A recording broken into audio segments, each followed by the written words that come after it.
भगवतो अरहतो सम्मा सम्बुद्धस्स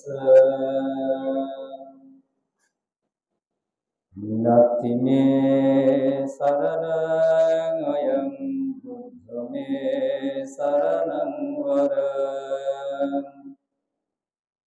एतेन शच्छवज्जेन वतु ते जयमङ्गलम् नत्ति मे शरणं अयं धम्मो मे शरणं वरम् एतेन शच्छवज्जेन वतु ते जयमङ्गलम् नत्ति मे शरणं अयं सङ्घो मे शरणं वरम् एतेन शच्छवज्जेन वतु ते जयमङ्गलम्।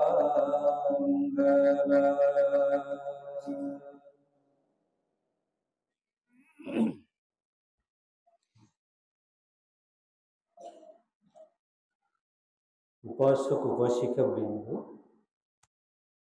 আজ পবিত্র বর্ষাবাসীর দ্বিতীয় পর্ব তথা অষ্টমী দিবস। দ্বিতীয়বারের মতো আজকে আপনারা উপোষৎশীল তথা অষ্টশীল গ্রহণ করেছেন, বা যারা গ্রহণ করতে পারেননি, বিকালবেলার এই সংক্ষিপ্ত ধর্ম দেশনায় যারা উপস্থিত হয়েছেন, যারা উপস্থিত হওয়ার পথে আছেন, দূর কিংবা কাছ থেকে যারা তথাগত ভগবান বুদ্ধের এই নির্ভানপ্রদায়ী ধর্ম শ্রবণ করছেন, আমার জন্ম জন্মান্তরে জ্ঞাতিবৃন্দ, উপাসক উপাসিকা বৃন্দ, শুরুতেই আপনাদের সকলের প্রতি মৈত্রীপূর্ণ চেতনায় আপনাদের মঙ্গল, সুখ, শান্তি, সমৃদ্ধি কামনায়, শান্তিপূর্ণ জীবন কামনায়, ধর্মময় জীবন কামনায় মৈত্রীপূর্ণ চিত্তে পুণ্যদান করছি। একই সাথে সকল সত্যগণ, দৃশ্য দৃশ্যমান সকল সত্যগণের প্রতি মৈত্রী পোষণ করছি, সবাইকে পুণ্যদান করছি। দেশনা শুরু করার আগে আপনাদের একটু স্মরণ করে দেব, সেটা হচ্ছে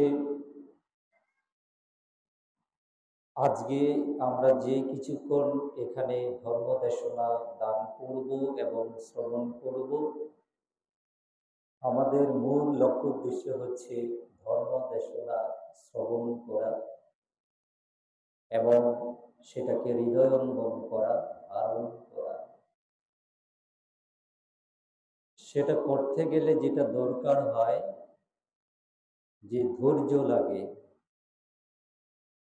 এক জায়গায় কিছুক্ষণ বসতে গেলে মানুষের ন্যূনতম ধৈর্য লাগে, মনের শান্তি বা অচঞ্চলতা ভাব লাগে। মনে রাখবেন,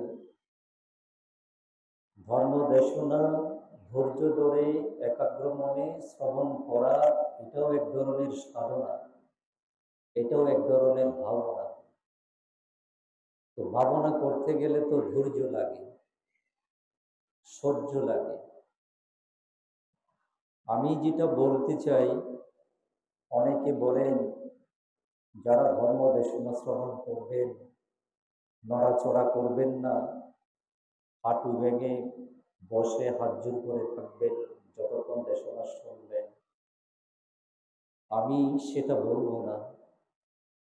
মানুষের শরীর একটা ধর্মতা আছে এবং সেই ধর্ম তার বিরুদ্ধে যাওয়া সেটা সম্ভব নয়। শরীরের বিরুদ্ধে গিয়ে যদি, এই কায়ার বিরুদ্ধে গিয়ে আমরা কিছু যদি চাপিয়ে দিতে চাই, জোর করে করতে চাই, সেটা যতখানি করতে পারবো, করতে পারবেন, ততখানি করতে পারবেন না। সে কারণে আমার পরামর্শ হলো, ধর্ম থাকে শ্রদ্ধার মধ্যে। শ্রদ্ধা ধরে রেখে মনের মধ্যে যারা একাগ্র মনে ধর্ম দেশনা শ্রবণ করতে পারে, ধর্ম তাদের মধ্যে অধিগত হয়। কেউ যদি সেভাবে পারে সেটা অন্য কথা, কিন্তু যে পারে না, জোর করে এক আসনে বসে হাত জোর করে ঘন্টার পর ঘন্টা বসে থাকা, এটা কিন্তু অনেকের পক্ষে সম্ভব নয়। তো সেজন্য আমার পরামর্শ হলো, যেখানেই ধর্ম দেশনা শ্রবণ করবেন, যেভাবে বসলে আপনার শরীরের জন্য আরামদায়ক হয়, কষ্ট কম হয়, আপনি বিচলিত হবেন না, সহসা মনে প্রভাব পড়বে না, অস্থির হবেন না। যে আসনে বসলে আপনার সুবিধা হয় সেভাবে আপনি বসবেন। বসে যেটা করা যেতে পারে, এই যেমন আমি ধর্ম দেশনা করছি, আমি আপনাদের দিকে তাকিয়ে তাকিয়ে, দিক ওদিক তাকিয়ে তাকিয়ে আমি ধর্ম দেশনা করতে পারতাম। অনেকে সেরকম করে নানান কারণে। আমি তো সেটা করছি না, প্রয়োজন মনে করছি না। কারণ ধর্ম দেশনার লক্ষ্য হচ্ছে তো আমার বুদ্ধবাণী যারা শোনেন তাদের কাছে পৌঁছে দেয়া, তাদের দিকে তাকিয়ে তাকিয়ে গর্জন বর্ষণ করে দেশনা করতে হবে, এটাও কোনো ধর্মে বলা আছে বা ত্রিপিটক শাস্ত্রে এটা ইঙ্গিত আছে, নির্দেশনা আছে, এটাও নয়। একইভাবে যারা ধর্ম শ্রবণ করে তারা যে আসনেই বসুক, চোখ বন্ধ করে যদি নীরবে, ওই যে আগে বলেছিলাম দেশনা শ্রবণ করাও ধ্যান, আপনি যত মনোযোগ সহকারে শুনবেন তত বেশি দেখবেন আপনার মন স্থির এবং শান্ত। এই যে মনের শান্ত ভাব, স্থির ভাব দেশনা শোনার সাথে সাথে কিংবা পরক্ষণে মনের মধ্যে উদয় হয়, এটাই এক ধরনের ধ্যান। কারণ যে যে ভাবনা, যে যে অবস্থানে আমরা ধ্যান করি না কেন, ধ্যানের মূল লক্ষ্য থাকে চিত্তকে স্থির করা, শান্ত করা। আমি যদি এক লাইনে বলি, মানুষকে স্বভাবত কে পরিচালনা করে ভাবতে, প্রত্যেকটা সত্য অর্থাৎ মানুষকে তার নিজের যে মন বলে একটা বস্তু আছে, ইন্দ্রিয় আছে, সে মন তাকে পরিচালিত করে। মন তার কায়াকে, 3.5 হাত এই দেহকে তার ইচ্ছে মতো পরিচালনা করে, কখনো ভালো করায়, কখনো মন্দ করায়, কখনো কখনো পুণ্যের অমিত করে, কখনো পাপের অমিত করে। এই 3.5 হাত পরিমাপের দেহকে মন তার ইচ্ছে মতো প্রতি ক্ষণে ক্ষণে পরিচালিত করে, এবং সেভাবেই আমরা পরিচালিত করি। কিন্তু ভাবনা বা সাধনা, যেটা বড় গুণ, কিংবা একজন সাধকের যিনি কিনা সাধনায় অগ্রগতি লাভ করেছে কিংবা সিদ্ধ হয়েছে, তার সাধনার বড় গুণ হবে সে মনকে পরিচালনা করবে, মন তাকে পরিচালনা করবে না। কথাটা খেয়াল করবেন যে বুদ্ধের কথা এবং অনেক উঁচু মাপের কথা। সমস্ত সত্যগণকে, সে নারী কিংবা পুরুষ, ছোট কিংবা বড়, যে স্তরের মানুষ হোক না কেন, স্বভাবত প্রকৃতির ধর্মত অনুসারে প্রত্যেক মানুষকে তার মনেন্দ্রিয়, চিত্ত তাকে পরিচালিত করে। কিন্তু কোন সাধক যখন তার সাধনায় উন্নতি লাভ করে, তার মনের উপরে নিয়ন্ত্রণ নিতে পারে, তখন সে তার মনের ইচ্ছা অনুযায়ী পরিচালিত হবে না, সে তার মনকে নিজের মতো করে পরিচালনা করে। যতক্ষণ না সেটা সাধনার দ্বারা সম্ভব না হয়, ততক্ষণ এবং ততদিন পর্যন্ত প্রত্যেক জনকে তার যে মন ইন্দ্রিয় আছে, স্বর ইন্দ্রিয় আছে, সবগুলাকে, এই কায়াকে তার মন পরিচালিত করবে। তো সে কারণে সাধনা হচ্ছে মনের জন্য। তো মনকে স্থির করা, নিজের বশে রাখা যদি সাধনার লক্ষ্য হয়, দেশনা যখন মানুষ একাগ্র চিত্তে, বিশেষ করে বুদ্ধের বাণী, এই অমৃত ধর্মবাণী যেই শোনে, যখন হৃদয় দিয়ে শোনে, মন দিয়ে শোনে, মনের গভীর থেকে শোনে, তার মন তখন স্থির হয়, শান্ত হয়। যখন মন তার স্থির হয়, শান্ত হয়, তখন তার মধ্যে শ্রদ্ধাবোধ উৎপন্ন হয়। যার শ্রদ্ধা আছে তার বৃদ্ধি প্রাপ্ত হয়, তখনই সে অপ্রমেয় পূর্ণ লাভ করে। তো সে কারণে দেশনা তো আমরা আরো পরবর্তীতে সুযোগ পেলে আমরা করব, শুনবো, কিন্তু এই কথাগুলো বারে বারে যেহেতু বলা হবে না, আজকে দেশনা কিছু কম করে হলেও এই কথাগুলো বলছি এই কারণে, শুধু এখানে তো নয়, আমরা সঙ্গদানে যাই, বর্ষাব্রত শেষে মাসব্যাপী কঠিন শিবর দানে যাই, কত ধর্মীয় অনুষ্ঠানে যাই। যেখানেই যাবেন, আপনার যেভাবে সুবিধা হয় আপনি সেভাবে আসন গ্রহণ করবেন। আপনি যদি সম্ভব হয়, আপনি চোখ বন্ধ করে, যেমনি করে ধ্যান করা হয়, আপনি ধর্মদেশনা শ্রবণ করবেন, যদি সেটা সত্যি সত্যি ধর্মদেশনা হয়। তো আমি সেই পরামর্শ দিয়ে, যাদের যেভাবে ইচ্ছে হয়, আপনাদের সুবিধা মতো সময়ে বসুন, এবং যেভাবে বসেছেন, অনেকের ব্যথা আছে, অনেকের যন্ত্রণা হয়, কষ্ট হয়, সমস্যা হয়, আপনি অবস্থা পাল্টে নেবেন, সুবিধে মতো আপনি অবশ্যই শরীরকে নড়াচড়া করবেন, তাতে কোনো সমস্যা হওয়ার কথা নয়। তো এই আহ্বান রেখে আমরা গতবার যে দেশনা করা হয়েছিল, ঠিক সেখান থেকে, যেখানে শেষ করেছিলাম, ঠিক সেখান থেকে একটু শুরু করব। যারা গতবার ছিলেন, আপনাদের নিশ্চয় মনে আছে, আষাঢ়ী পূর্ণিমা উপলক্ষে সিদ্ধার্থের সংসার ত্যাগ, বুদ্ধত্ব প্রাপ্তি এবং নানা প্রসঙ্গ এনে সেদিন আমরা আলোচনা করেছিলাম, আপনারা শুনেছিলেন। শেষ করেছিলাম বুদ্ধত্ব লাভের পরে তিনি যে বুড়িগয়ার বজ্রাসনকে কেন্দ্র করে সপ্তম সপ্তাহ কাটিয়েছিলেন। সেই 7 সপ্তাহ তিনি কি করেছিলেন, সেখান থেকে সপ্তম সপ্তাহ রাজায়তন বৃক্ষমূলে তিনি যে দ্বিবাচিক উপাসককে দীক্ষা দিয়েছিলেন, স্মরণ প্রতিষ্ঠিত করেছিলেন, সেখানে এসে মোটামুটি আমরা শেষ করেছিলাম। আজকে সেখান থেকে বাকিটা শুরু করব।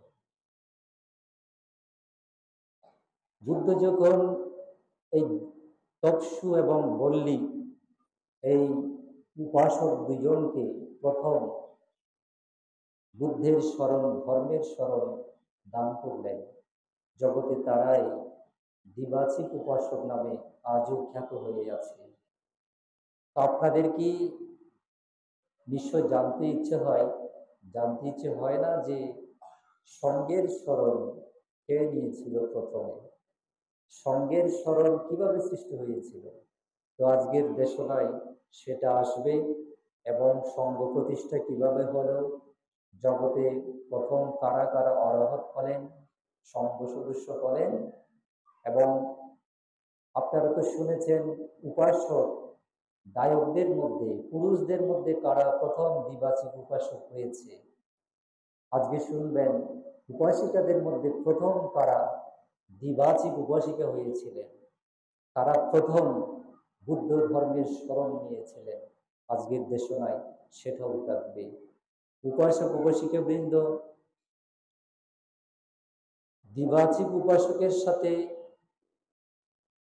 যা যা সম্পন্ন হলো, এরপরে একটু পেছনে যাব, কারণ সেদিন মূল যে পর্ব আষাঢ়ী পূর্ণিমা দিনে বুদ্ধ ধাম্মাচাক্কাং পাওয়াত্তানায় ধর্মচক্র প্রবর্তন করেছিলেন, সেটা বলা হয়নি। আজকে সেটা বলে শেষ করব।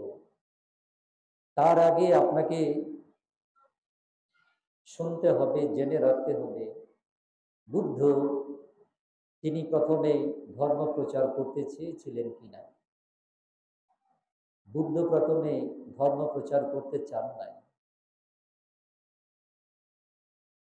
সম্যক সম্বুদ্ধগণ মূলত পারমী পূরণ করেন, নিজে সম্বুদ্ধি প্রাপ্ত হয়ে সমস্ত সত্যগণকে মুক্তির পথ প্রদর্শন করবেন বলে, সমস্ত সত্যগণ যাতে মুক্তির পথে যেতে পারে সেই লক্ষ্যেই তারা সবার জন্য পারমী পূরণ করেন। কয়েক প্রকারের বুদ্ধ আছে। পাচ্ছেকা বুদ্ধ, প্রত্যেক বুদ্ধ। পাচ্ছেকা বুদ্ধ নিজে সাধনা করে জ্ঞান লাভ করে তিনি ধর্ম প্রচার করেন না, তিনি নির্বাণ সাক্ষাৎ করেন। পাচ্ছেকা বুদ্ধ, শ্রুত বুদ্ধ। বুদ্ধের শ্রাবক সঙ্গের মধ্যে শ্রুত বুদ্ধ ছিলেন অনেকে, যারা শোনে ধারণ করে সে মতো আচরণ করে তৃষ্ণাক্ষয় আসক্ষয় করে তারা নির্বাণ সাক্ষাৎ করে।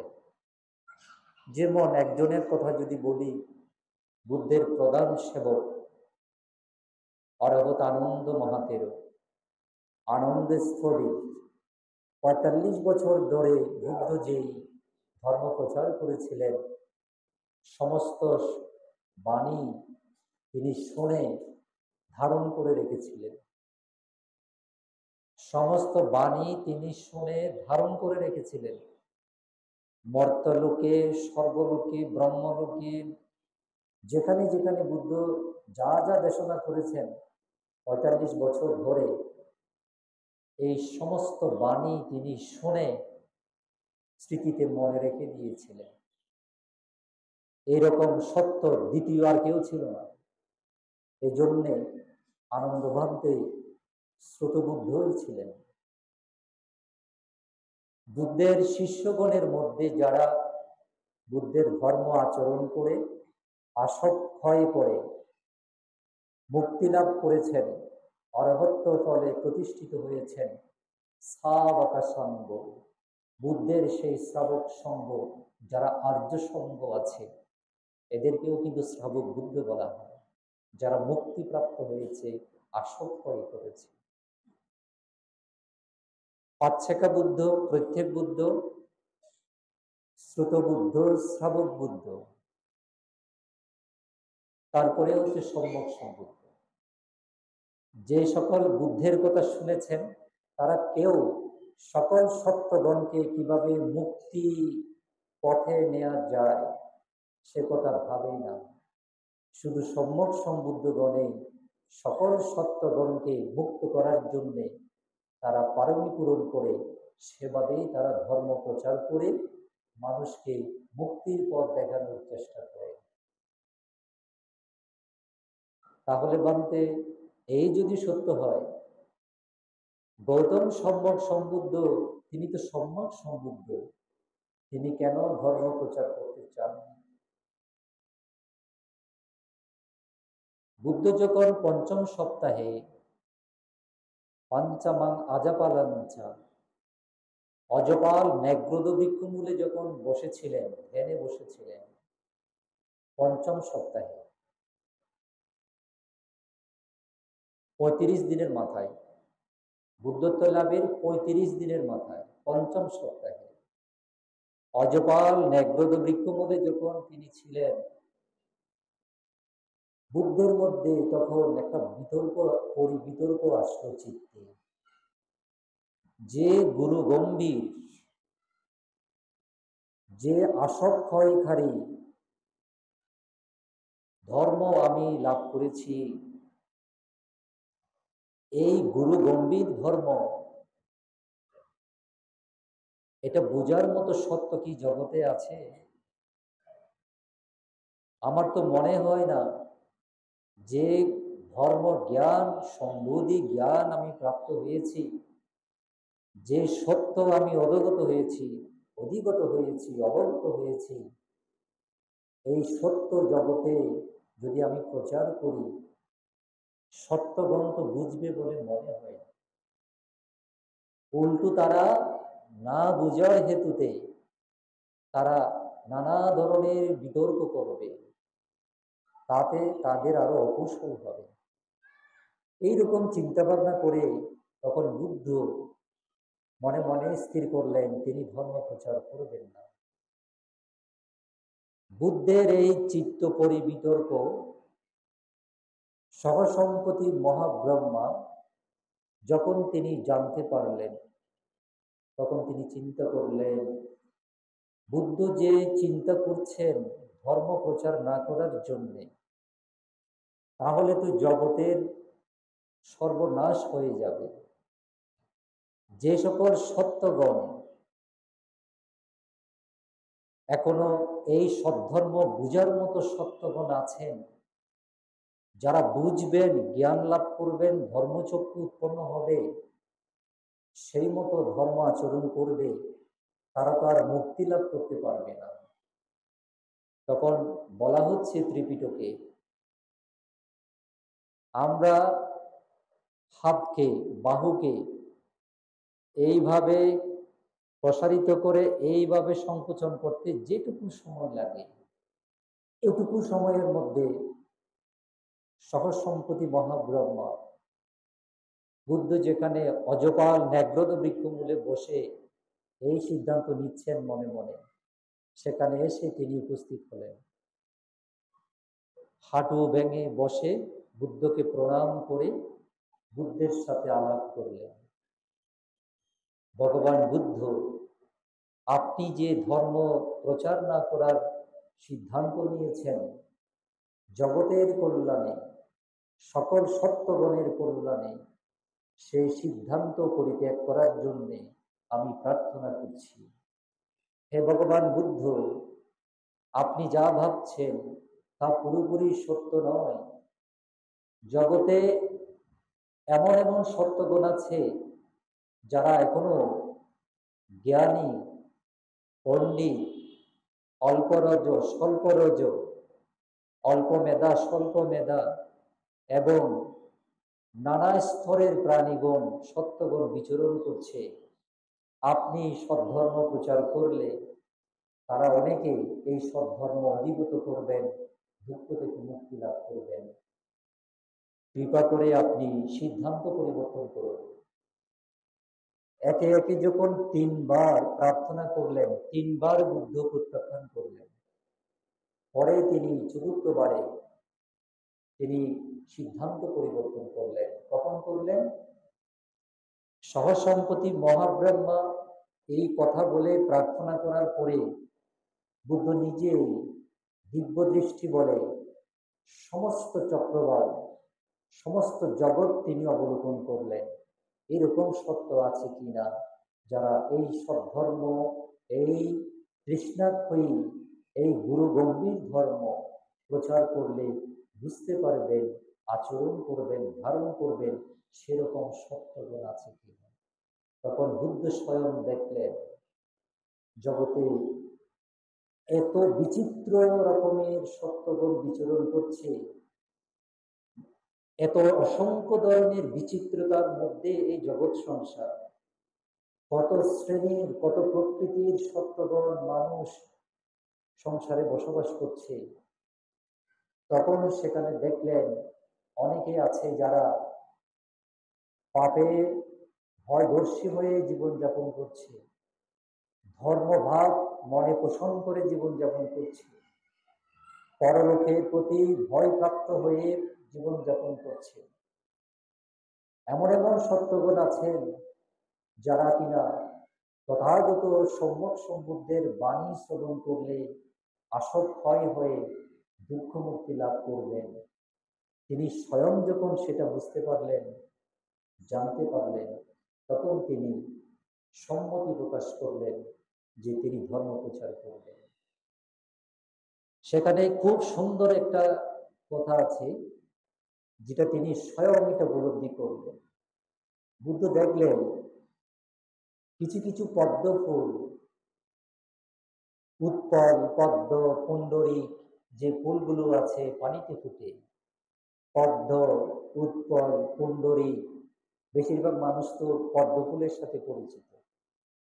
এই যে পদ্ম ফুল, উৎপল, পুণ্ডরিক, জলে তাদের সৃষ্টি হয়, জলে তারা সৃষ্ট হয়, জলের ভেতরে।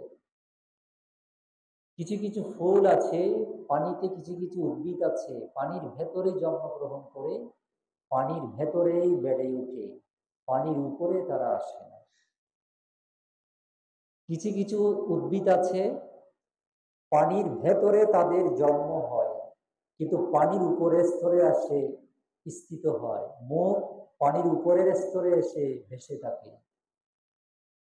কিছু কিছু উদ্ভিদ আছে, জলজ উদ্ভিদ আছে, ফুল আছে, পানির ভেতরে সৃষ্টি হয়, জন্ম হয়, কিন্তু পানি ভেদ করে পানির উপরে উঠে পানি থেকে আলাদা হয়ে বিচরণ করে।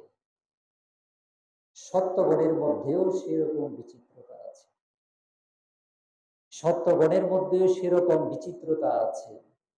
সংসারে অনেকেই জন্মগ্রহণ করে, সংসারে জন্মগ্রহণ করার পরেও কিছু কিছু মানুষ পাপের অমিত না থেকে, পাপ থেকে কিভাবে দূরে থাকা যায়, পাপসঙ্গ থেকে, পাপ সংস্রব থেকে কিভাবে দূরে থাকা যায়, অকুশল থেকে কিভাবে দূরে থাকা যায়, এই পাপের মাঝে, অকুশলের মাঝে, অধর্মের মাঝে জন্ম নেওয়ার পরেও ধর্মময়, পুণ্যময়, সুন্দর জীবনযাপন করার জন্য চেতনা নিয়ে অনেকে বসবাস করে।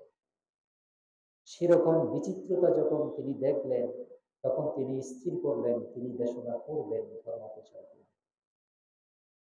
বুদ্ধের চিত্ত পরিবর্তন হয়েছে সেটা জেনে সর্বসম্পত্তি মহাব্রহ্ম ফিরে গেলেন। এখন বুদ্ধ আবার চিন্তা করলেন, আমি এই গুরু গম্ভীর, এই নির্বাণ প্রদায়ী ধর্ম, যেখানে কিনা সত্যগণ সব সময় আমোদ প্রমোদ এসবের মধ্যে মানুষ রমিত হয়ে থাকে, খুশি, আহ্লাদ, উন্মাদনা, এসবের মধ্যে মানুষ সবসময় মজে থাকে, ডুবে থাকে। এসবের মাঝে আমি কাদেরকে ধর্ম দেশনা করব? তখন তিনি প্রথমে দিব্য দৃষ্টিতে দেখলেন, আমি প্রথমে কে এমন জগতে সে মেধাবী, সে পণ্ডিত, সে বিজ্ঞ কে আছে যাকে আমি প্রথম এই সম্বোধি জ্ঞান, এই সদ্ধর্ম আমি তাকে প্রচার করব। আমি আপনাদেরকে আগেরবার বলেছিলাম, বুদ্ধত্ব প্রাপ্তির পরপর যে বিশেষ কিছু জ্ঞান সম্যক সম্বুদ্ধগণের উৎপন্ন হয়, তন্মধ্যে একটি হচ্ছে দিব্য চক্ষু, বুদ্ধ চক্ষু। বুদ্ধগণ চাইলে বুদ্ধ চক্ষু দিয়ে একসাথে 10,000 চক্রবাল একসাথে অবলোকন করতে পারে। কোথায় কি অবস্থায় কোন সত্য কি করছে না করছে, কোথায় আছে না আছে, কে কোত্থেকে এসে জন্ম নিচ্ছে, জন্মের পরে কে কোথায় যাচ্ছে, চ্যুতি বিচ্যুতি, বুদ্ধ চক্ষু দিয়ে সম্যক সম্বুদ্ধগণ সকল এই রহস্য স্বয়ং তারা প্রত্যক্ষ করতে পারেন, দেখতে পারেন। তিনি সেই বুদ্ধ চক্ষু দিয়ে তিনি অবলোকন করছিলেন সেরকম সত্যকে আছে। প্রথমত তিনি চিন্তা করলেন সেরকম কে আছে সেটা না দেখার আগে তিনি চিন্তা করলেন ওনার সাথে সংসার ত্যাগের পরে যার সাথে দেখা হয়েছিল ঋষি আরাত কালাম, তিনি পণ্ডিত, তিনি সাধক, তিনি তো সাধক, তিনি বুঝবেন যে আমি তাকেই প্রথম এই ধর্ম প্রচার করব। তখন এক দেবতা বুদ্ধকে বললেন, ভগবান বুদ্ধ তিনি গত সপ্তাহে পরলোক গমন করেছেন। তখন বুদ্ধ দিব্য দৃষ্টিতে দেখলেন, হ্যাঁ, ঋষি আরাত কালাম এক সপ্তাহ আগে তিনি দেহত্যাগ করেছেন, পরলোকে গেছেন। তারপর তিনি দ্বিতীয়বার চিন্তা করলেন, আমার সাথে তো রুদ্র রামপুত্রের সাথে দেখা হয়েছিল, তিনিও সাধক, তিনিও তো পণ্ডিত মেধাবী, তিনি আমার ধর্ম বুঝবেন, আমি প্রথমে তাকেই এই ধর্ম প্রচার করব। তখন দেবতা আবার বললেন, ভগবান বুদ্ধ গত রাত্রে রুদ্র রামপুত্র অর্থাৎ রামপুত্র রুদ্র তিনিও দেহত্যাগ করেছেন, পরলোক গমন করেছেন। তখন বুদ্ধ স্বয়ং নিজেই অবগত হলেন, হ্যাঁ, তারা দুজনেই পরলোক গমন করেছেন। তৃতীয়বার বুদ্ধ আবার চিন্তা করলেন, আমি যাদের সাথে একসাথে সাধনা করেছি, যে প্রথম যাদের সাথে সাধনা করেছিলাম, যে আমরা একসাথে উরুবেলায় 6 জন একসাথে ধ্যান করেছিলাম, পুণ্ডিন্য, বক্ষ, বদ্রীয়, মহানা, মৎস্যজিৎ, এই পঞ্চবর্গীয় সাধকেরা, ঋষিরা, তারাও তো পণ্ডিত, তারাও তো ধ্যানী, আমি তাদেরকেই প্রথম দেশনা করব। তখন দিব্য দৃষ্টিতে তিনি অবলোকন করলেন, এই মুহূর্তে তারা কোথায় আছে। আপনাদের কি যারা এসব নিয়ে ভাবেন কখনো মনে প্রশ্ন আসেনি? বুদ্ধ তো প্রাপ্তি হলেন উরুবেলাতে, গয়ার বুধিবৃক্ষ মূলে বজ্রাসনে বসে ধর্ম প্রচার করতে এলেন সারনাথে। কেন এত দীর্ঘ পথ হেঁটে হেঁটে হেঁটে এসে ঋদ্ধি দিয়েও আসে নাই, উড়েও আসে নাই? কেন বুদ্ধ ওখান থেকে এখানে এলেন? বুদ্ধ উরুবেলা থাকাকালীন, অর্থাৎ তিনি যখন ওই 5ম সপ্তাহ তিনি যখন কাটাচ্ছিলেন অজপাল মেঘ্রদ বৃক্ষ মূলে, সেখান থেকে তিনি দিব্য দৃষ্টিতে তিনি অবলোকন করলেন যে সেই পঞ্চবর্গীয় সাধকেরা, পরবর্তীতে যারা ভিক্ষু, তারা এই মুহূর্তে বারাণসীর সারনাথেই আছে। তখন বুদ্ধ সিদ্ধান্ত নিলেন, আমি তাদেরকেই এই ধর্ম প্রথম প্রচার করব। তখন বুদ্ধ পুরোবেলা থেকে তিনি যাত্রা শুরু করলেন। যাত্রা শুরু করে তিনি এই আষাঢ়ী পূর্ণিমার তিথিতে তিনি বারাণসীতে ঋষিপতন মৃগদাবে এসে উপস্থিত হয়। বারাণসিয়া ইসিপাতানে মৃগাদায়ে ধর্মচক্র প্রবর্তন সূত্রে আছে। বারাণসিয়াং ইসিপাতানে মৃগাদায়ে অনুত্তরং ধম্মচক্রং প্রবর্তনম। এই বারাণসী ঋষিপতন মৃগদাবেই প্রথম বুদ্ধ সম্বোধি প্রাপ্ত হওয়ার পরে ভগবান বুদ্ধ প্রথমবারের মতো জগতে তিনি ধর্ম চক্র প্রবর্তন করেছিলেন। এখন কেন ঋষিপতন বলা হয়, কেন মৃগদাব বলা হয়? জায়গাটি বারাণসীতে, বারাণসীর কাছাকাছি জায়গাতে এই একটি জায়গা ঋষিপতন মৃগদাব। কেন ঋষিপতন, কেন মৃগদাব? অতীত কালে মুনি ঋষি যারা ছিলেন, আমি আগেও বলেছি, সাধনা শুধু বৌদ্ধ ধর্মে আছে তা না, অন্যান্য ধর্মেও সাধনা আছে। কিন্তু তফাৎ কোন জায়গায় ভাঙতে? তফাৎ একটা জায়গাতে, সেটা হচ্ছে যে সাধনা তারা করতেন, মুনি ঋষিরা তখন যে সাধনা করতেন সেটা হচ্ছে ঋষি প্রব্রাজন। ঘর বাড়ি লোকালয় ছেড়ে গহীন কোনো বন অরণ্যে পাহাড়ে পর্বতে গুহায় চলে যেতেন। সেখানে যার যার মতো করে যার যেভাবে ইচ্ছা সেটা নিয়ে তারা ধ্যান করতেন। ধ্যানে তারা সিদ্ধি লাভ করতেন, কিছু অলৌকিক শক্তি প্রাপ্ত হতেন। এই যেমন ধরুন, হঠাৎ করে লুকিয়ে যাওয়া, আকাশে উড়ে যাওয়া, একজন অনেকজন হয়ে যাওয়া, তারপরে নানা ধরনের নানা কিছু দেখাতে পারা, তাদের কিছু দৈব শক্তি চলে আসে। মনে রাখবেন, তারা অরহত নয়, আসক্ষয় হয়নি, তৃষ্ণামুক্ত নয়। ওই যে তারা সাধনা করতেন, সেই সাধনার তপু বলে, যে তপু বল, যে জ্ঞান উৎপন্ন হতো, সেই দৈব শক্তি বলে তারা কিছু ক্ষমতা পেতেন, অনেক কিছু তারা ক্ষমতা পেতেন। কিন্তু সেটা আসক্ষয়, তৃষ্ণাক্ষয়, মুক্তি লাভের যে ধ্যান, বিদর্শন, সেই বিদর্শন ধ্যান ছিল না। সেই বিদর্শন ধ্যান নয় বলে তৃষ্ণামুক্ত হতো না, আসক্ষয় হতো না। আসক্ষয় হতো না বলে নির্বাণ দর্শন তারা বুঝতে পারতেন না।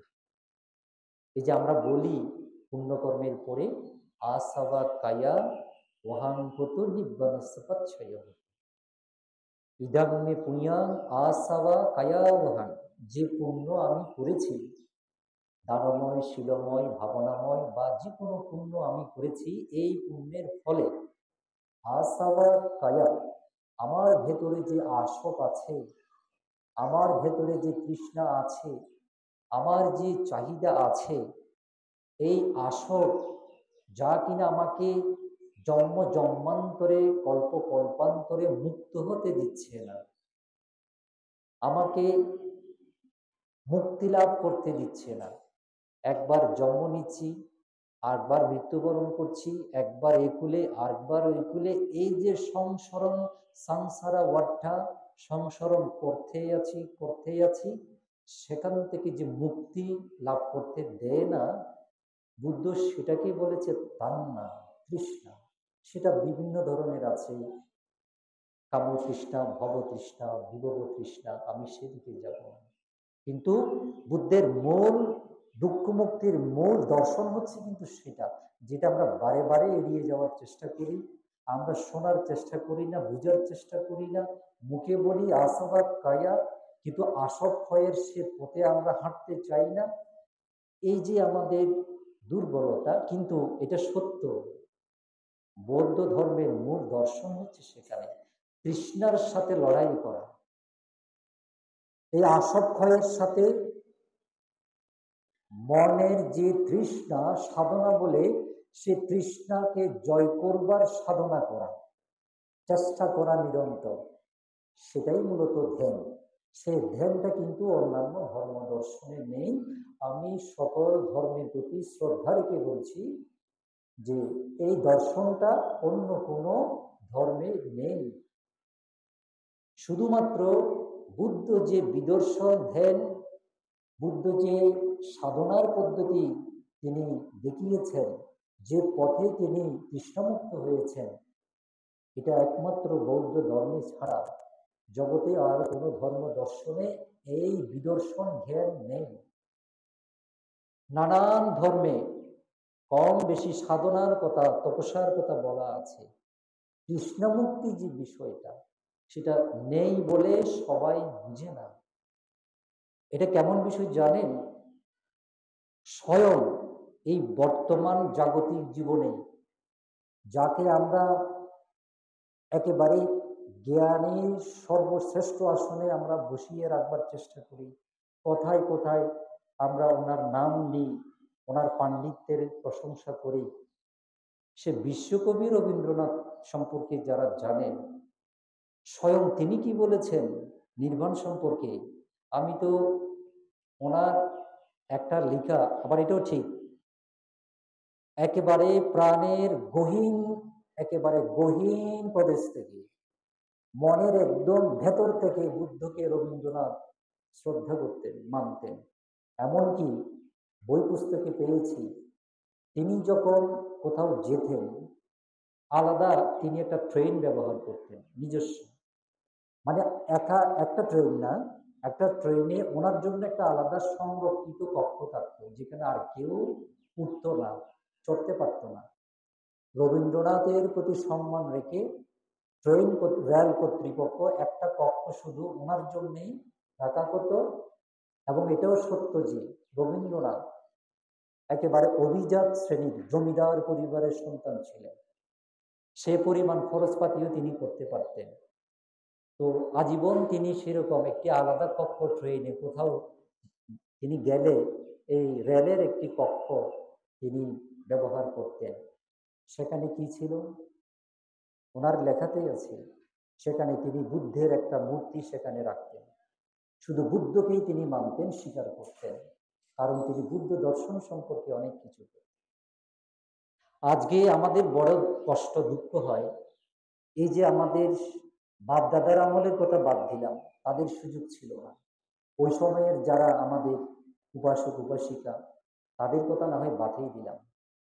এই একবিংশ শতাব্দীতে এসে আমাদের যে শিক্ষিত প্রজন্ম, যারা কিনা বিশ্ব সাহিত্য অধ্যয়ন করে, যারা বিজ্ঞান নিয়ে গবেষণা করে, লেখাপড়া করে, প্রচুর লেখাপড়া করে, বিশ্ব ইতিহাস নিয়ে অনেক কিছুই জানে, অনেক কথাই অনেক পড়ায় তারা পড়ে, কিন্তু বড় দুঃখজনক হলো যেখানে তাদের জন্ম, যেখানে তাদের বেড়ে ওঠা, যেখানে যেই ধর্মকে কেন্দ্র করে তাদের ইহকাল পরকাল জড়িয়ে আছে, সেই বুদ্ধের দর্শনে কি বলা আছে একটু জানবার চেষ্টা করে না, সেই সময় তাদের হয়।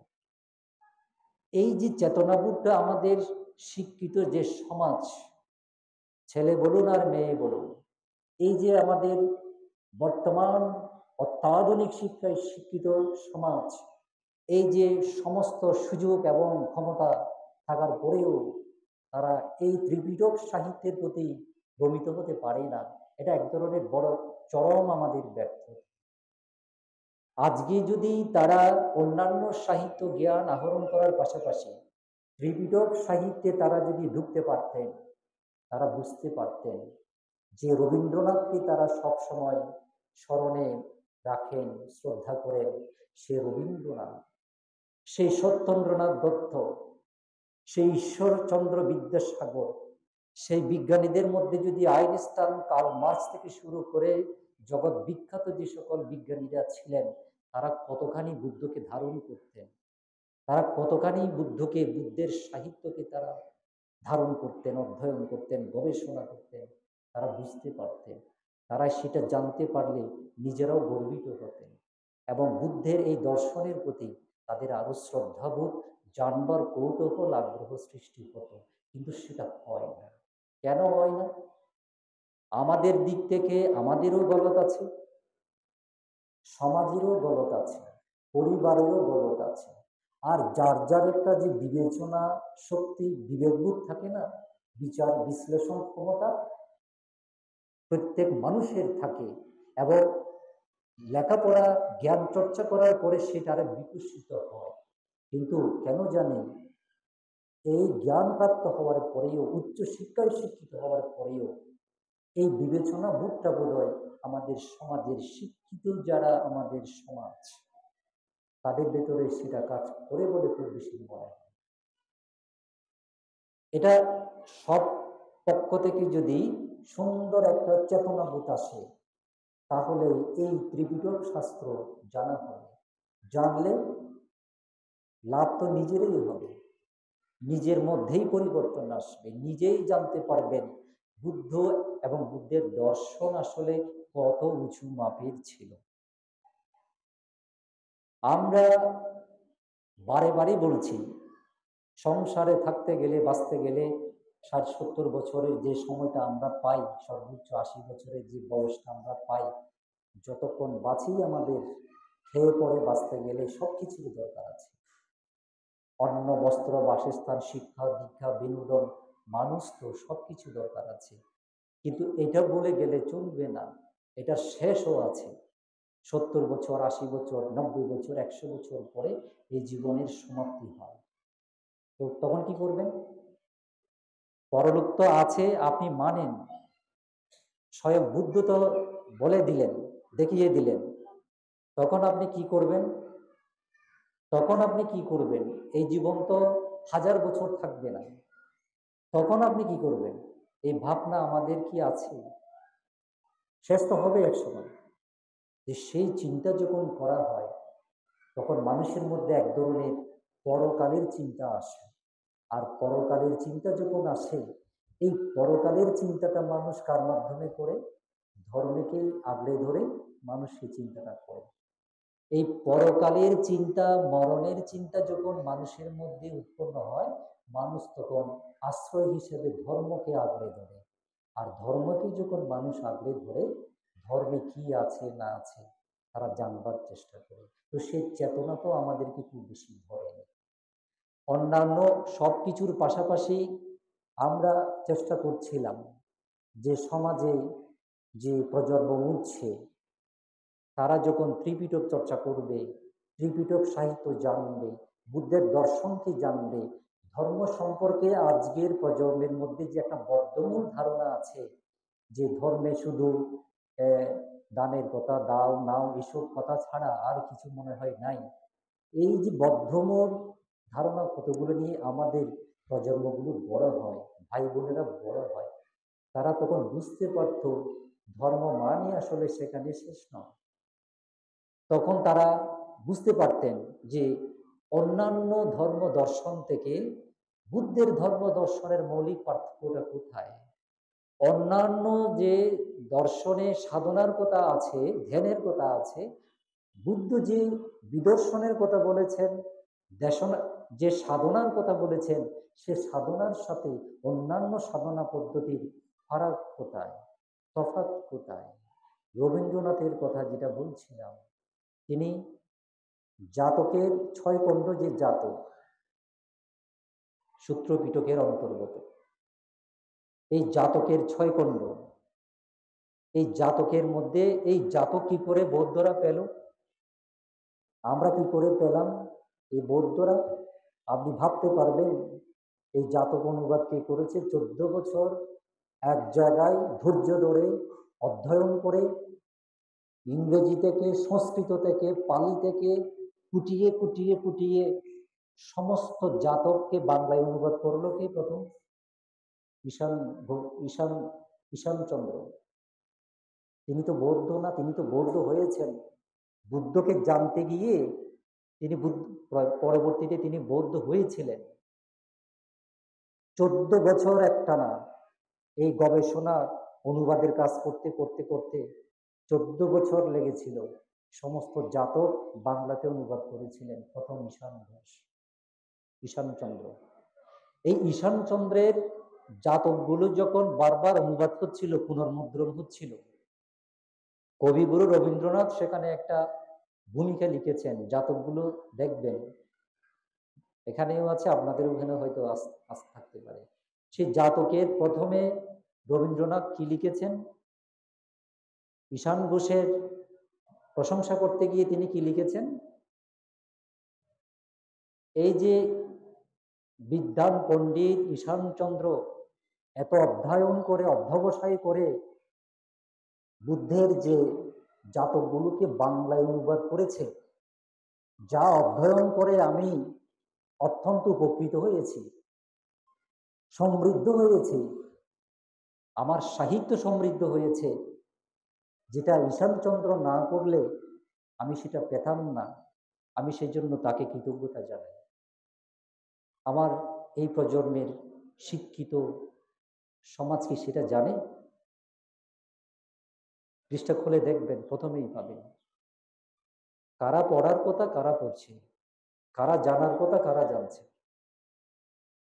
আমি দায়িত্ব নিয়ে বলতে পারব, কবিগুরু রবীন্দ্রনাথের ছোট গল্প জাতীয় যে সমস্ত সাহিত্য আছে, যেখানে একসময় একদা এই সমস্ত কথা বলে, যে বিশেষ করে ঈশপের যে গল্পগুলো ইংরেজিতে আছে, ওয়ান্স আপন এ টাইম, এই জাতীয় যারা সাহিত্যিকরা, বিশ্ব সাহিত্যিকরা বিভিন্ন সময় গল্পগুলো লিখেছেন, তারা সকলেই পরবর্তীতে স্বীকার করেছেন তারা এই জাতক থেকে জ্ঞান আহরণ করে নিজের মতো করে চরিত্র আবার কাল্পনিক শক্তি বা তাদের যে চিন্তা ভাবনার ক্ষমতা সেটাকে কাজে লাগিয়ে মূলত এই জাতকের সাহিত্য থেকে তারা এগুলো সৃষ্টি করেছে। তাহলে সে কবিগুরু রবীন্দ্রনাথ অন্তর থেকে বুদ্ধকে প্রণাম করেছেন, ভক্তি গাথাপাঠ করেছেন, বুদ্ধের চারি ব্রহ্মবিহার নিয়ে বই লিখেছেন, বুদ্ধদেব বলে বই লিখেছেন, কিন্তু গলতটা কোথায়? গলতটা কোথায় দেখে? তিনি ঘুরে ফিরে বুদ্ধকে দেব বলেছেন। বুদ্ধদেব, বুদ্ধ তো দেব না, বুদ্ধ তো দেবাদি দেব। অর্থাৎ কবিগুরুর প্রতি সম্মান রেখে বলছি, কে একজন সম্যক সম্বুদ্ধ, তিনি সেটা পুরোপুরি অবগত ছিলেন না। তিনি বৌদ্ধ দর্শন থেকে কয়েকটা জিনিস বেশি গ্রহণ করেছিলেন। বুদ্ধের চারি ব্রহ্মবিহার, এটা ওনার খুব ভালো লেগেছিল। মৈত্রী, করুণা, মুদিত, উপেক্ষা, এটাকে তিনি জগৎকে শান্ত, জগতে শান্তি প্রতিষ্ঠা করার ক্ষেত্রে এটা ব্রহ্মাস্ত্র হিসেবে তিনি দেখেছেন। এটা কিন্তু অত্যন্ত সত্য কথা। এটা তার খুব ভালো লেগেছে। এই চারি ব্রহ্মবিহার নিয়ে কবিগুরু একেবারে বই লিখে ফেলেছেন, বুদ্ধের চারি ব্রহ্মবিহার। আরো নানান কিছু নিয়ে তিনি বুদ্ধকে সম্মান জানানোর জন্য তিনি বই লিখেছেন বুদ্ধদেব। কিন্তু বুদ্ধ যে দেব নয়, দেবাদি দেব, ব্রহ্মাদি ব্রহ্ম, সে পর্যন্ত তিনি যাওয়ার চেষ্টা করেন। এবং আমি যে কথাটা বলবার চেষ্টা করছি, তিনি ওনার এক লেখাতে তিনি লিখছেন, নির্বাণ হচ্ছে বিশুদ্ধ আত্মহত্যা। নির্বাণ বিশুদ্ধ আত্মহত্যা। এবার ভাবেন, যারা ভাববার মতো, যারা অনেকে আছেন, একটা দেশনায় বুদ্ধের এই গুরু গম্ভীর তাত্ত্বিক কথাগুলোর মধ্যে সবাই যে বুঝবেন সবকিছু সহসা তেমনও না। আমাদেরও কষ্ট হয়েছে, সময় দিতে হয়েছে। কিন্তু যারা বুঝেন তারা এই চিন্তাটা কি মাথায় আসবে না? কোন অর্থে? আবার তিনি তো উন্মাদ ছিলেন না, অজ্ঞ মানুষ ছিলেন না। রবীন্দ্রনাথ বলে কথা, কি অর্থে তিনি নির্বাণকে বিশুদ্ধ আত্মহত্যা বলেছেন? আমি যেটা পেয়েছি আমার ক্ষুদ্র জ্ঞানে, কবিগুরুর মতো মানুষ নির্বাণ দর্শনকে বিশুদ্ধ আত্মহত্যা বলছে। আমার মতে আমি যেটুকু পেলাম এটাকে উল্টে পাল্টে আপনি খেয়াল করে দেখবেন, বুদ্ধ ছাড়া কি জগতে এমন কোনো সত্য আছে যে আমি এই সময়ে ওখানে এমন সময়ে আমি দেহত্যাগ করব? এই কথাটা আগেভাগে কেউ বলে যেতে পারে? কিন্তু সম্যক সম্বুদ্ধগণ, ওই যে বলেছিলাম যে ক্ষমতা যে গুণ তাদের থাকে, সম্যক সম্বুদ্ধগণের যে সকল গুণ আছে তার মধ্যে এটাও একটা গুণ যে কারো হাতে অরহৎ কিংবা বুদ্ধগণের দেহত্যাগ হবে না। কেউ তাদেরকে প্রাণনাশ করতে পারবে না, মারতে পারবে না, এমনকি মরণও না। তারা মৃত্যুঞ্জয়ী, তৃষ্ণাক্ষয় করেছেন সে কারণে। তখন যখনই তারা চাইবেন যে তিনি এই রূপকায়া ত্যাগ করবেন, তারা তখন সজ্ঞানে রূপকায়া ত্যাগ করবেন, নির্বাণ সাক্ষাৎ করবেন। এই যে অনন্য ক্ষমতা, তৃষ্ণামুক্ত, আসক্ষয় মুক্ত অরহৎ এবং বুদ্ধ ছাড়া অন্য কারো পক্ষে সেটা সম্ভব নয়। অন্য যারা আছি আমরা, ভেগুরে মরি, অজ্ঞাতে মরি, অজানাতে মরি, দুর্ঘটনায় মরি, বেহুশ হয়ে মরি, পরে মরি, ঘুমে মরি। আমরা কে কিভাবে মরি, কোথায় মরি, কখন মরবো, আমরা কেউ জানি না, এটা জানার কথাও না। কিন্তু বুদ্ধগণ, অরহৎগণ নিজের কখন দেহত্যাগ তিনি করতে চান, এই রূপকায়া কখন তিনি দেহধাতু করতে চান, সেটা তিনি নিজেই সিদ্ধান্ত নেবেন, যেটা অন্য কেউ জগতে পারে না। তো বুদ্ধ সেটা করেছিলেন বৈশালীর চাপাল চিত্তে বসে। এই যে মায়ের প্রার্থনা গ্রহণ করে যে আমি আজ থেকে 3 মাস পরে বুদ্ধ পূর্ণিমায় আমি আমার দেহত্যাগ করব, সে কথা তিনি বলেছিলেন এবং সে মতো হয়েছিল। এই ইতিহাসটা রবীন্দ্রনাথ কবিগুরু পড়েছেন, জানেন। এবার দেখুন, এই যে আমরা যাকে বলি সুইসাইড, আমি যে মরবো, ফাঁস খাবো, বিষ খাবো, যে কোনোভাবে মরবো, লাফ দিয়ে ঝাঁপ দিয়ে মরবো, যে সুইসাইড করে আত্মহত্যা করে সে কিন্তু জানে, সে জেনে নিজে আত্মহুতি দেয় বলে এটাকে সুইসাইড বা আত্মহত্যা বলে। কি সাংঘাতিক চিন্তা ভাবনা বুদ্ধের নির্বাণ দর্শন নিয়ে কবিগুরু রবীন্দ্রনাথের।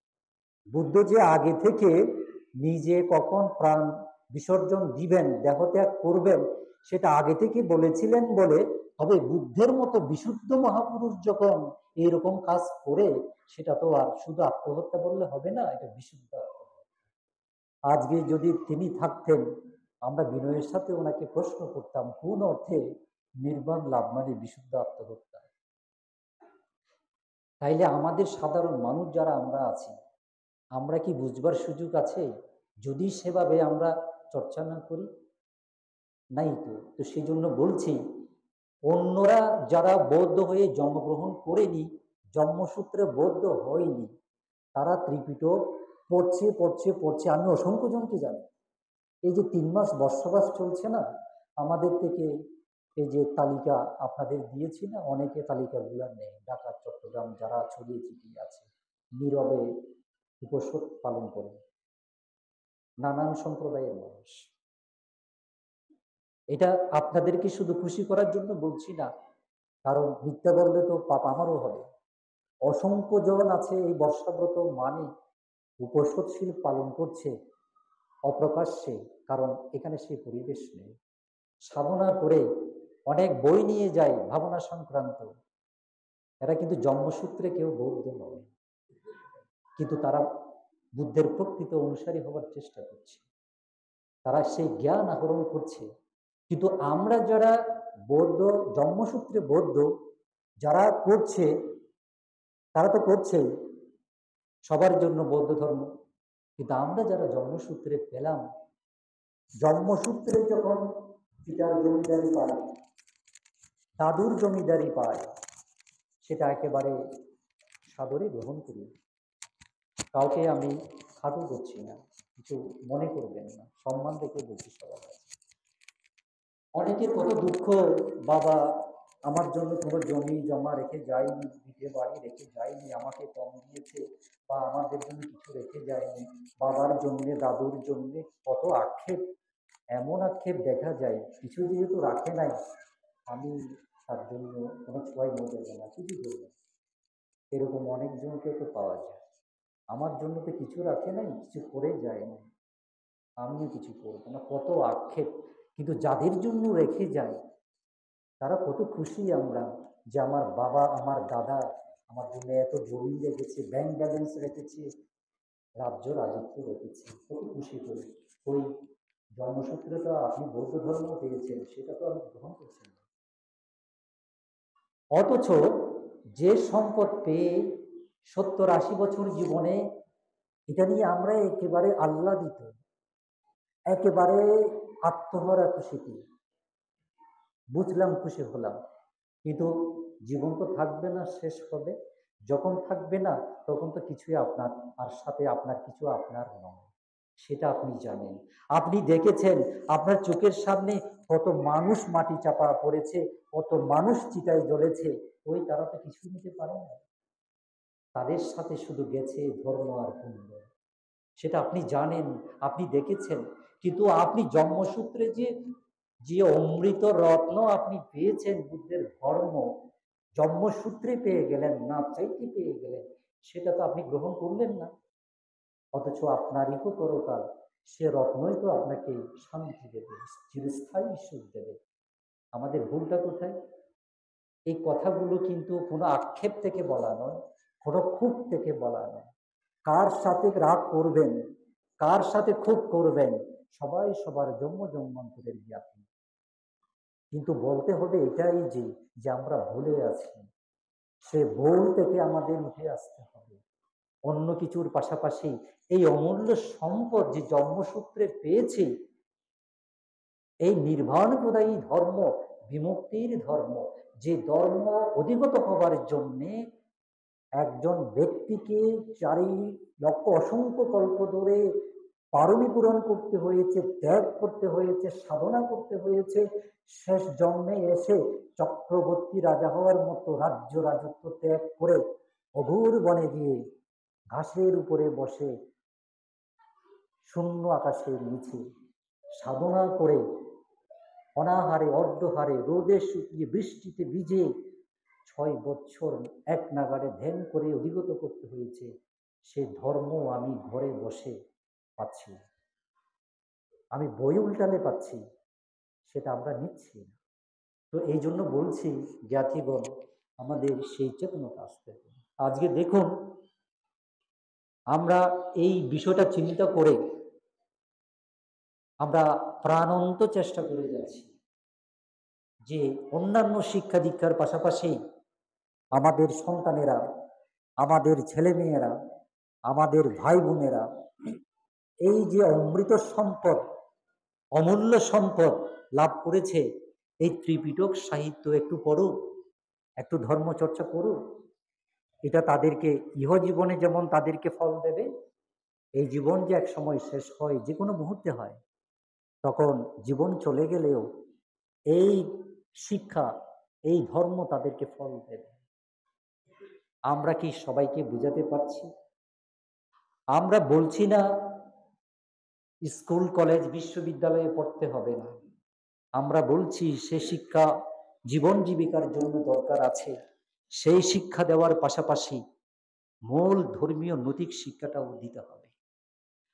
আমরা বলছি না সন্তানকে আর্ট শেখাবেন না, নাচ শেখাবেন না, গান শেখাবেন না। আমরা কি বলেছি কখনো? আমরা বলেছি এগুলোও শেখাবেন। বুদ্ধ নিজেও বলেছেন, বাহু সাসাংসা সিপ্পঞ্চ বিনয় সুশিক্ষিত। বহু শাস্ত্র, বহু শিল্প অধ্যয়ন করতে হবে, একটা না একটা কাজে লাগবে, একটা না একটা কাজে লাগবে। আমরা যেটা পারি সেটা ছাড়া আরেকটা পারি না। সেটার দিন চলে গেলে না খেয়ে উপার্জন না করে কষ্টে থাকতে হয়। বুদ্ধ বলেছেন, যত শিল্প রপ্ত করা যায় তত শিল্প রপ্ত করতে হবে। বাহু সৎসাংস সিপঞ্চা, যত পারা যায় শাস্ত্র অধ্যয়ন করতে হবে। হ্যাঁ, এথাং মঙ্গলাম উত্তমা, তাতেই মঙ্গল আসবে। তো আমরা তো বলছি পরিপূর্ণ মানুষ করে গড়ে তুলতে গেলে আমাদের সন্তানদের একাডেমিক, স্কুল কলেজ বিশ্ববিদ্যালয়ের শিক্ষা, নাচের ক্লাস, গানের ক্লাস, আর্টের ক্লাস সব দিতে হবে, তখন পরিপূর্ণ মানুষ হবে। কিন্তু যার মূলে রয়েছে সবকিছুকে ধরে রাখার মতো যেটা দড়ি, রশি, যে বাঁধন, সব পরিস্থিতিকে নিজেকে টিকিয়ে রাখার ক্ষমতা, যে বাঁধন, সেটা যদি না দেন, আজকে কি হচ্ছে চারপাশে খুলে আর বলছি না, এগুলি কি এমনি এমনি হচ্ছে? তারা বিপদগামী কেন হচ্ছে? অনেক কারণের মধ্যে তো এটাও একটা কারণ যে সমস্ত কিছু দিচ্ছি আমরা, সব কিছুর জন্য সময় হয়, কিন্তু যেটা মূল বাঁধন, সব কিছুকে পরিচালনা করবে যে শিক্ষা, সেই নৈতিক শিক্ষাটা আমরা তাদেরকে দিতে পারছি না। আমরা 7 দিনের মধ্যে একদিনও দিতে পারছি না। তাহলে এটা আমরা কি ঠিক করছি? আমরা বিহার 13 সালে পরিপূর্ণ হওয়ার পরে 14-15 সালের দিকে প্রথম আলোতে লেখালেখির সুবাদে তাদের সাথে যোগাযোগ থাকার ভিত্তিতে একেবারে গর্জিয়াস করে ব্যয়বহুল একটা পাঠাগার করেছিলাম 3 তলায়। কেন করেছিলাম? করেছিলাম এই স্বপ্ন নিয়ে যে আর যাই হোক, বিহারে যদি একটা ত্রিপিটক পাঠাগার, লাইব্রেরি না থাকে, সেখানে যদি পর্যাপ্ত বই না থাকে, আমরা যদি বিহারমুখী যদি করতে না পারি আমাদের সন্তানদের, ত্রিপিটক শাস্ত্র তারা শিক্ষা করবে না। 1000 টাকা দিয়ে লাগে কিনতে হয়, পড়তে হয় বলে প্রতি ক্লাসের বই কিনবে, কিন্তু কখনো 5 টাকা খরচ করে কেউ একটা ধর্ম বই কিনে না। এটা বাস্তবতা। তো সেই যদি অবস্থা হয়, কারণ তারা জানে, তাদের মধ্যে বদ্ধমূল ধারণা, এই ধর্ম বই পড়লে আমি কি চাকরি পাবো, না আমি টাকা পয়সা রোজগার করতে পারবো। এই চিন্তা ভাবনা যখন তাদের মধ্যে জেগে বসে, তারা তখন ধর্ম, এই নৈতিক শিক্ষা গ্রহণের তাগিদ তারা অনুভব করে না। তার উপরে নানান কারণে আমরা যখন বিহারমুখী শিক্ষা দিতে চাই না, প্রচলন নাই, তারা একদম বিহারে উঠতে চায় না, আসতে চায় না, পড়তে চায় না, জানতে চায় না। এই যে আমাদের দুরবস্থা একটা সমাজে, সেটা যতদিন থাকবে, আমরা উন্নত হতে হতে রকেট সায়েন্স যায় আমরা জানি না কেন, আমরা উন্নত হতে হতে যাই করে ফেলি না কেন, মৌলিক এই শিক্ষা, বুদ্ধের এই গুরু গম্ভীর এই দর্শন যতদিন একটা সমাজে স্থাপিত হবে না, সেই সমাজে যতই উন্নতি হোক, আসল যে শান্তি সেটা পরিপূর্ণভাবে তারা লাভ করার কথা নয়। আজকে চারদিকে হয় কিনা দেখেন। তো সে কারণে বলছি, সৎ উন্নতির পাশাপাশি সৎ উন্নয়নকে যে সৎ পথে পরিচালিত করবে, সকল শিক্ষা জ্ঞানের শাখার পাশাপাশি সকল শিক্ষা জ্ঞানকে যে ধরে রাখবে, সৎ পথে পরিচালিত করবে, সে বুদ্ধের অমৃতময় সে নৈতিক শিক্ষা আমাদের সন্তানকে দিতে হবে। আমরা 7-8 লক্ষ টাকা খরচ করিয়ে এত সুন্দর লাইব্রেরি করলাম, আসন করলাম, চেয়ার টেবিল করলাম, 1 লক্ষ টাকার ক্যাশ ধর্মীয় বই নিলাম, 5 জন পাঠক কি তৈরি করতে পেরেছি? টানার চেষ্টা তো কম করিনি। আজকে আমরা বারে বারে বিফল হচ্ছি, অথচ তারা বিশ্ব সাহিত্য থেকে শুরু করে নজরুল সাহিত্য, তারপরে হুমায়ুন আহমেদের সাহিত্য, রবীন্দ্র সাহিত্য থেকে এপার বাংলা ওপার বাংলা কিংবা পাশ্চাত্য পশ্চিমা দেশীয় সাহিত্য, আমি তাদের সাথে কথা বললে দেখবেন কি না জানে তারা। কিন্তু যদি প্রশ্ন করি আমার সেই শিক্ষিত ভাই, আমার সেই শিক্ষিত বোনকে আমি যখন জিজ্ঞাসা করব, ত্রিপিটকের খণ্ড কয়টি, সূত্র পিটকের কয়টি গ্রন্থ আছে, বিনয় পিটকে কয়টা আছে, অভিধর্মে কয়টা আছে, কোনটাতে কি বলা আছে, আমরা কি পারবো? পারবো না। এই যে না পারা, না জানা, এটা কিন্তু আমাদের পুরো জীবন ভর আমাদের উপর খারাপ প্রভাব পড়ে। তো দেশনা কিন্তু করতে যেয়ে করতে পারি নাই, কিন্তু এটাও কিন্তু একেবারে কাজে যায় না এমন কিছু বলেই নাই। প্রতিদিন তো বলবো না। আজকে সবাই এসেছেন, অনেকে যারা দূর থেকে শুনছেন, একটু শুনবেন, একটু এগুলো মাথায় নেওয়ার চেষ্টা করবেন যে আসলে ভান্তেরা যে কথাগুলো বলছেন, ভান্তে যে কথাগুলো বলতেই আছে মাসের পর মাস ডাকতেই আছে, আমরা যে সারা দিই না অনেকে, আসলে একটু বাছ বিচার করা দরকার আছে, আসলে প্রয়োজন আছে কিনা, কি বলছে ধর্মে। ভান্তে তাদেরকে ডেকে নিয়ে কি বলছে? ভান্তে বলছে যে এই জীবন শেষ জীবন নয়, আরো আছে, পিতা মাতার প্রতি দায়িত্ব আছে, পিতা মাতার সেবা করতে হবে, দায়িত্ব পালন করতে হবে, সমাজের প্রতি দায়িত্ব আছে, ইহ পরকালের নিজের জীবনকে গুছানোর প্রয়োজন আছে। এই প্রয়োজন সেই প্রয়োজন, সেগুলি তো অন্য কোথাও বলা হয় না, ধর্মীয় শিক্ষাই বলা হয়। তো আমরা তো তাদেরকে বলছি আপনাদের ভালোর জন্য, আমাদের পরিবারগুলোর ভালোর জন্য। আমরা তাদেরকে তো কুশিক্ষা দিচ্ছি না, এই তোমরা পিতা মাতাকে ভাত দিবে না, আপনি বাঁচলে বাপের নাম, তাদের ভরণ পোষণ করবে না, তুমি ভাই বোনদের দেখবে না, সমাজ যেদিকে যাবে যাক, তুমি নাক গলাবে না, তুমি সমাজের ধার ধারবে না, মানুষের সাথে ভালো ব্যবহার করবে না। আমরা কি এসব কথা বলেছি কখনো তাদের? আমরা বলছি তো ভালোটা, যে কথা বিশ্ববিদ্যালয়ে বলা হয় না, কলেজে বলা হয় না, স্কুলে বলা হয় না, সেই শিক্ষাটাই আমরা এখানে দিচ্ছি। তো সেটা মাথায় নিবেন। আজকে অনেক দেরি হয়ে গেছে, সময় তো আরো আছে, পরবর্তী দেশনাটা আমি বলবো। আজকে একটু বললাম এই কারণে, আমরা যারা এখনো এই ত্রিপিটক শিক্ষা বিমুখ, আমাদের সন্তানকে আমরা বিহারমুখী করতে চাচ্ছি না, সুযোগ থাকার পরেও চাচ্ছি না, করছি না। আসুন আমরা একটু নড়ে চড়ে বসে একটু জাগ্রত হই। আজকে চট্টগ্রাম ঢাকাতে যারা আছে, দিনের পর দিন সে ভুল করেছে, আমি কারো সমালোচনা করছি না। যে সমস্ত বাবুরা আজকে রাজধানীতে চট্টগ্রামে বসে যারা নেতৃত্ব দিচ্ছে বলে সমাজে মনে করে, যারা উঠে এসেছে, অনেকগুলো পরিবার আছে যে পরিবারের ছেলে মেয়েগুলোকে রক্ষা করতে পারে না, ধর্মান্তরিত হয়ে গেছে। তারা মনে করেছে তাদেরকে বিয়ে শাদী দেওয়ার মতো করার মতো মানুষ বৌদ্ধ সমাজে নাই। এত উঁচু মাপের তারা হয়ে যায়, পরবর্তীতে উচ্চশিক্ষা লাভ করে পিতামাতাকে ছেড়ে ছেড়ে যাচ্ছে। তো আজকে তারা বর্তমানে কি করে, টাকা পয়সা খরচ করে চট্টগ্রাম ঢাকায় যে সমস্ত বিহার আছে সেখানে তারা এখন হুঁশ ফিরেছে, পয়সা খরচ করে টিচার দিয়ে তারা সেখানে সপ্তাহে একদিন তাদের সন্তানকে নিয়ে আসে, যেমনি করে কোচিং সেন্টারে যায়, স্কুলে যায়, শেষ হওয়া পর্যন্ত বসে থাকে। এখন তারা সেটা করছে। আমাদের আপনাদের মতো বাড়ির দরজা খুললে বিহার দেখা যায় না তাদের। 3 ঘন্টা পথ পাড়ি দিয়ে 200-500 টাকা গাড়ি ভাড়া দিয়ে বিহারে আসতে হয়। 1 ঘন্টা ধর্ম শিক্ষা করে তারপরে বাড়িতে নিয়ে যায়। তারা এখন হুঁশ ফিরেছে, আমাদের কি সেটা করতে হয়? উল্টো তো আমরা যেটুকু সাধ্য সামর্থ্য আছে করছি, কিন্তু আমাদের এই যে ভাই বোন যারা আছে, সন্তান সন্ততি যারা কিনা আগামীর সমাজ পরিচালনা করবে, পরিবার ভার নেবে, সমাজের ভার নেবে, তাদের মধ্যেই যদি কিছু না থাকে, তারা অন্যদের কিভাবে সামলাবে? এই কথা কি আমরা কখনো ভেবেছি? তো সেজন্য বলছি, এখনো সময় আছে। আমরা তাদেরকে অন্যান্য শিক্ষা দীক্ষা দেওয়ার পাশাপাশি সপ্তাহে একবার হলেও বিহারমুখী করি। আমরা আমরা বিহারে পাঠাচ্ছি, কাদের পাঠাচ্ছি, কারা আসছে, যাদেরকে কুলে করে এনে বসিয়ে দিয়ে যেতে হয়। যে বুঝবে, যে আসলে আচরণ করতে পারবে, ধারণ করতে পারবে, তারা আসে না, তাদের আসা হয় না। আমরা কি তাদেরকে পিতামাতা হিসাবে, বড় ভাই বোন হিসাবে, দাদা দাদি, নানি হিসাবে, নানু হিসাবে কি আমরাও বলছি যে তুমি বিহারে যাও? কিন্তু আমরা ঠিকই বলেছি এখন প্রাইভেটে যা, এখন স্কুলে যা। কিন্তু আমরা তো বলছি না যে না, বিহারে যেতেই হবে।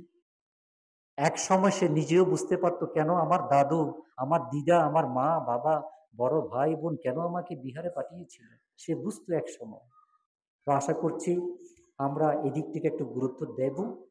আর যাদের কথা বলেছি, তারা যাতে এই কথাগুলো যেহেতু ভাইরাল হয়, অনেক সময় আমরা নিজেরাও ছড়িয়ে দেওয়ার চেষ্টা করি। দুটো ভালো কথা যদি মানুষ জেনে যদি উপকৃত হয়, পরিবর্তন হয়, সে কারণে এই তথ্য প্রবাহ ইন্টারনেটের জগতে এগুলা ছড়িয়ে যায়। জগতের যে কোণে বসে আপনি বলেন না কেন, ছড়িয়ে যায়। এখানে যদি কোনো কথায়, হ্যাঁ, উত্তর দক্ষিণ পূর্ব পশ্চিম যারা আছেন, কারো যদি কোনো মনে এটা যদি ব্যক্তিগতভাবে যদি কষ্ট লাগে, ব্যক্তিগতভাবে নেবেন। এখানে ব্যক্তিগতভাবে কোনো স্বার্থ নাই, এটা আমাদের সবার সামগ্রিক স্বার্থ। আমরা যেটা বুঝি সেটা হচ্ছে এটাই, যে সমাজ যদি না থাকে, ধর্ম কার জন্য, বিহার কার জন্য? সমাজ আছে বলে সমাজের জন্য বিহার লাগবে, সমাজ ধর্মাচরণ করবে বলে বিহার লাগবে। সমাজে যদি ধর্মমুখী, বিহারমুখী মানুষ তৈরি না হয়, সমাজ যদি সেরকম তৈরি না হয়, তাহলে এসব কিছু কার জন্য? সে কারণে আগে সমাজ বড়। সমাজ কাদের নিয়ে হয়? আজকে যারা কুলে পিঠে করে মানুষ হচ্ছে, মানুষ করছেন, তারাই আজকে একদিন তারাই হবে সমাজের একজন, তারাই একদিন সমাজকে আগলে রাখবে। তাদেরকেই তো আমাদেরকে গড়ে তুলতে হবে। সে কারণেই বলা, অন্য কোনো ব্যক্তিগত রাগও নেই, ক্ষোভও নেই, স্বার্থও নেই।